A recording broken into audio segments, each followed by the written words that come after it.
Welcome to The Scanner School, a podcast dedicated to the scanner radio hobby.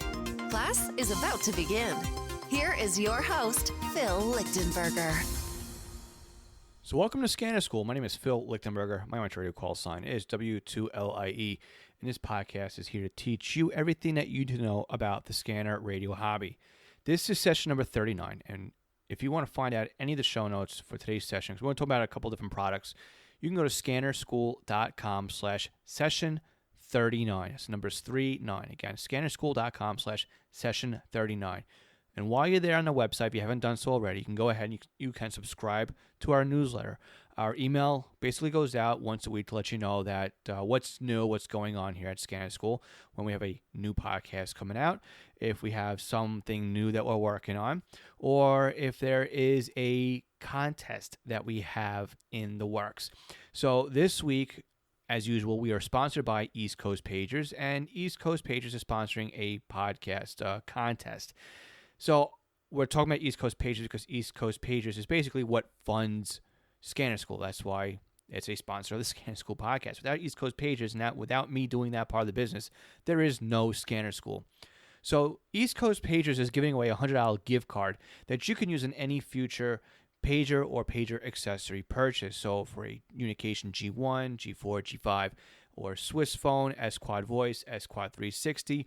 Maybe you are in the market for a POXAG pager like a Alpha Elite or an E3 or something from Unication or the Apollo line. That gift card is good for any of those services.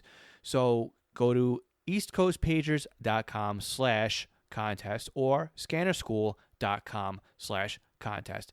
If you were participating in the previous contest we had at Scanner School, it's the exact same thing. You just got to sign up with your email address, and then you can gain entries for visiting the page every day, posting it to Facebook, following us on Facebook, Twitter, Instagram, and all those good things. So again, one of the best ways to do it really is to share your special link with your friends, because everybody who signs up using your link, you will gain 3 points too, or 3 extra bonus entries. So go ahead and share your special link with all your favorite Facebook groups and communities, and spread the word that this contest is going on, because it will benefit you in the end, because you will gain more tickets, more entries, more chances to win in the contest. Now again, this contest wraps up September 29th, 2018. The winner will be picked September 30th.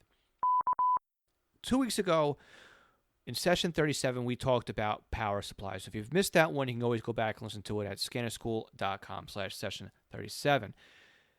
We talked about the different kinds of, what to look for when you buy a power supply, and how to wire them in, and what the pros, not really too many cons, but what really the benefits were of putting a power supply in your scanner radio setup. Today we're going to build upon the power supply and add a little bit of something extra to it, because this past week we had Hurricane Florence roll through, or a tropical storm at this point. It ran through the Carolinas. I don't know how many thousands of people are without electricity, how many are going to be without power for the rest of the week. Never mind all the damage and the flooding and everything else that goes along with it. But, there's people who are going to be without power for an extended period of time. Yes, you can have a generator, right? Generator is a great way to run a backup. And maybe we'll talk about that on a future podcast. It's probably a really good idea to talk about, some other forms of backup and alternate power. But today I want to really talk about some battery situations, a battery, emergency battery backup power that you can easily add into your scanner radio setup. So again, why not a generator? Well, maybe it's, you won't be able to use a generator for a couple of days while you're flooded, or you're not going to use a generator in the middle of a storm. You could use a UPS or a uninterruptible power supply. Is that how you say it? A UPS. It's basically very popular when it comes to your computers or a network system, where it has a bank of batteries in it, sometimes 1, 2, or it could be a whole array of batteries.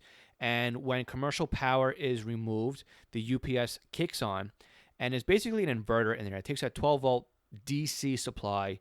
The inverter makes that a regular AC, so depending where you live, right, 110, 120, 240-volt AC system at the correct hertz, 50 or 60, again, depending where you live. And then you run all your stuff off of this modified AC sine wave.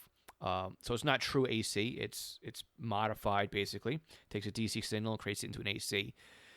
But, we want to shy away from that, because if you're, say, you got your scanner radio plugged into that, you're going from a DC battery to a modified AC to a DC brick, or maybe back to a power supply, which transforms it back to DC. So you're going DC, AC, DC again. It's a bit cumbersome. And again, you're not getting a clean AC signal, so you don't really know what it's going to be doing to your power supplies. So best practice really is to stick with DC. What else could you do? Well, you could have a battery backup on standby at all times, and if something were to happen, you just plug in the battery, and that will work too. Maybe you have just a bunch of handheld scanners that operate on batteries anyway, and they're on charge when it's plugged in, and when the power goes out, then you're on batteries in the radio. I mean, that's a good way of working too. But what if you have speakers or a base station? I got my entire setup is mostly base station radios or mobile radios. It's the same thing basically at this point. When you look at a base station radio, it's base or mobile. There's no changing. I mean, there's no difference at that point. The way they make them these days. But to go back to what I was saying here is, you're not going to add AA batteries to a desktop radio, right? You're going to need some sort of 12-volt battery in the system there.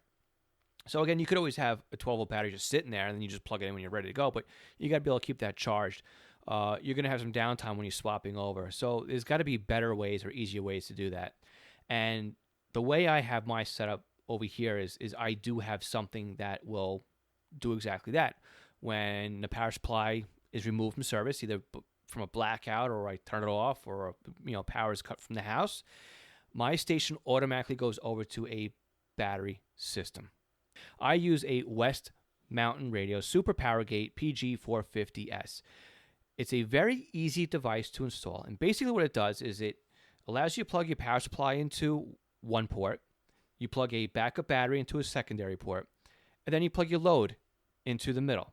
Your load being your scanner radio setup, your radios, or anything else that would be in line with the power supply. So what ends up happening is when you lose commercial power and a power supply goes off, it automatically switches over to the backup battery instantaneously. It's almost faster than the blink of an eye. I mean, the specs are online. I don't know, but when I'm reading reviews, is people don't even notice that they have had a power glitch on the radio system, that it happens so quickly. The nice thing, too, about the PowerGate is that it will charge up your standby battery, and it will trickle charge it to make sure that it's always topped off and ready to go if you should ever lose commercial power. It's a very easy and a very safe way of keeping a standby battery in your setup. Yes, you could wire the battery in with the power supply, just straight run, wire it in, and when you lose power, you can also steal the battery, but the West Mountain Radio adds a little bit of safety in there. It keeps it from overcharging. It just isolates the power from the battery, from the power supply, so only one of them is being sourced at the same time. And again, if this is something in your home, you kind of want it to be safe. You don't want to be kind of putting things together with duct tape and bubble gum. I mean, I know I when it comes to power, I try and keep things on the safe side. So again, I say it's nice because it allows you to quickly keep a battery going. Very easy to set up, very easy to get it installed. And again, you have your power supply, your load, and then your standby battery. If you wanted to recharge your battery with a solar array, they make another version called the Epic PowerGate, which gives you an extra 2 ports to plug in a solar system that you can charge or trickle charge your batteries as well. So you can really be using the batteries, and then you can recharge them using the solar array if you're without commercial power.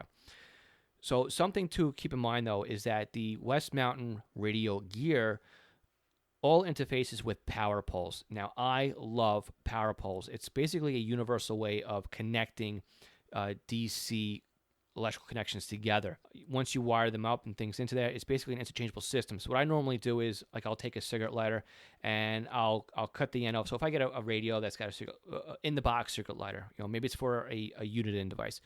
So I'll take one of those and I'll cut it in half, and I'll throw power poles on the cigarette lighter side and another one on the radio side. And what that allows me to do now is, if I get a Whistler, or I have something else by another manufacturer, or maybe I have something that's for Kenwood or Yates or whatever, all of them all have power poles on it. Now I can go to that cigarette lighter adapter and I can just plug into the power pole on it.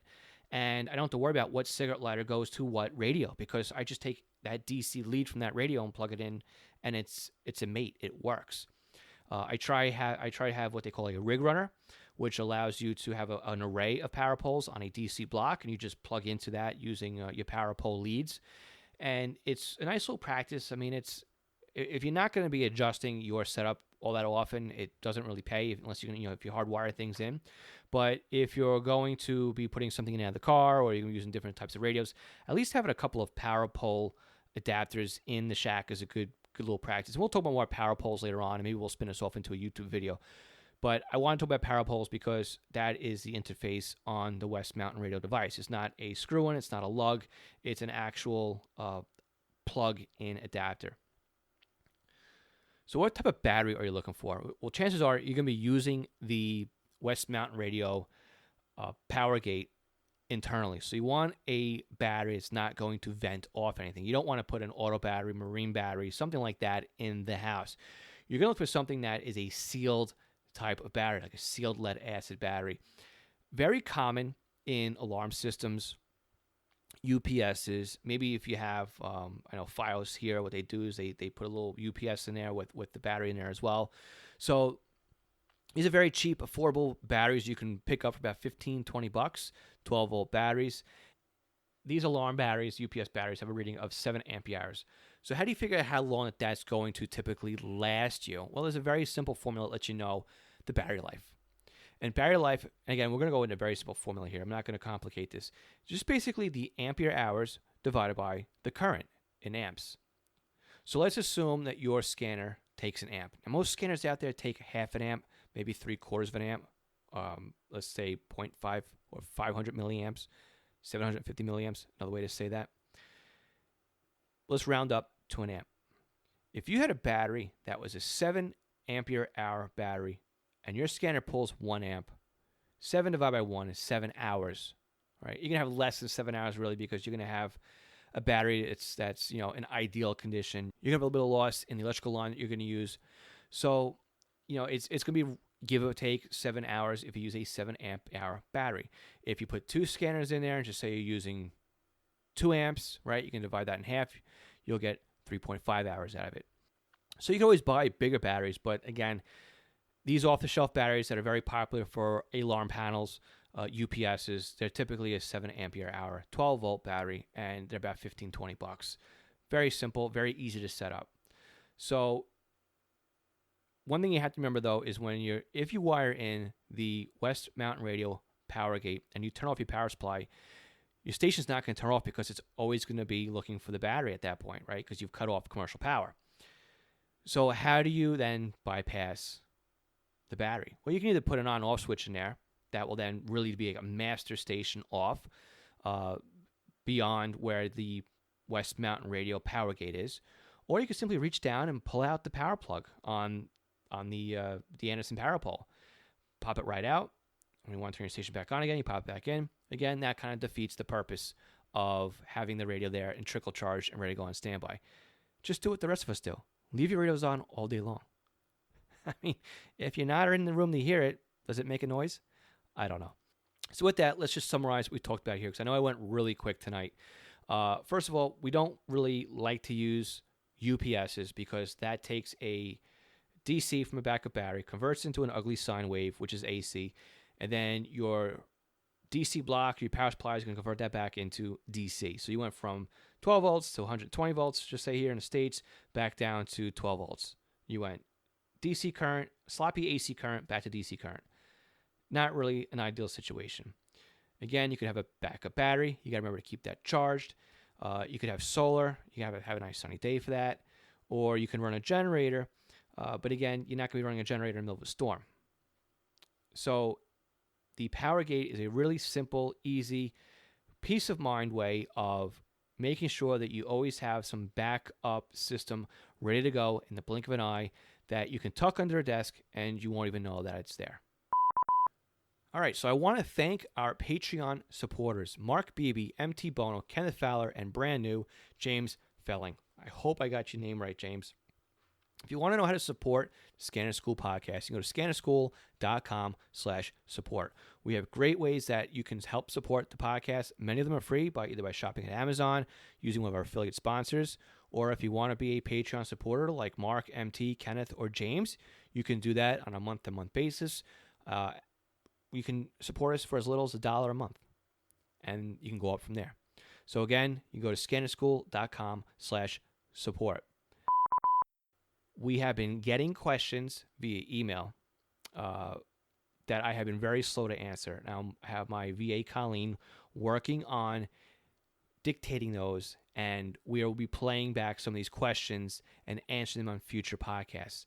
If you want to jump the line and not wait for your emailed question to be answered, please go to scannerschool.com/ask. You can leave me a voice message with your question there.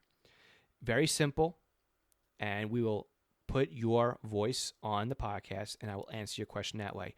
We also have a local telephone number that you can use if you're in the States. It's 516-308-2885. Now, again, that's also in the session notes. So you go to scannerschool.com/ask and submit your question. If you're mic shy, you can always email us your question, or if you're on Twitter, just use the hashtag AskScannerSchool.